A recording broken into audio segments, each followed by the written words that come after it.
20 मई वर्ष 1498 में Vasco D gamma ने भारत जाने वाले समुद्री मार्ग की खोज की। अपनी समुद्र यात्रा के दौरान वास्को डी गामा सबसे पहले भारत के दक्षिण पश्चिम के तट पर स्थित कालीकट पर पहुंचा। इस यात्रा के दौरान वास्को डी गामा का समुद्री बेड़ा मोजाम्बिक द्वीप से मालिंदी होते हुए कालीकट पर पहुंचा।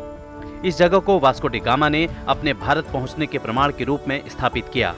उस समय कालीकट भारत के सबसे अधिक प्रसिद्ध और महत्वपूर्ण व्यापारिक केंद्रों में से एक था।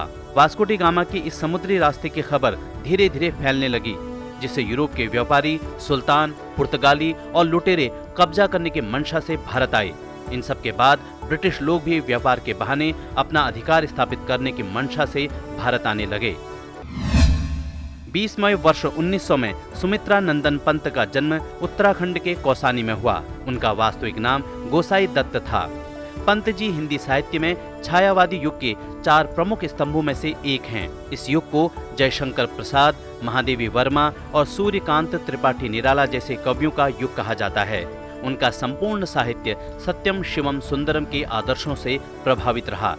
उनके द्वारा रचित काव्य कृतियां हैं ग्रंथि, गुंजन, ग्राम्या, युगांत, स्वर्ण किरण, स्वर्ण धूलि, कला और बूढ़ा चांद, लोकायतन, चिदंबरा, सत्यकाम।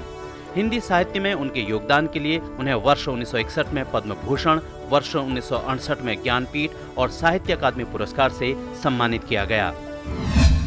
20 मई वर्ष 2011 में झारखंड की पर्वतारोही प्रेमलता अग्रवाल ने पर्वतारोहण के क्षेत्र में एक नया इतिहास रचा।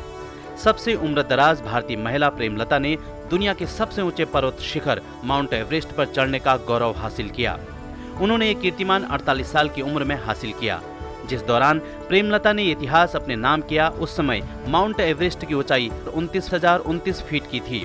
वर्तमान में इस पर्वत शिखर की ऊंचाई 29,032 फीट है।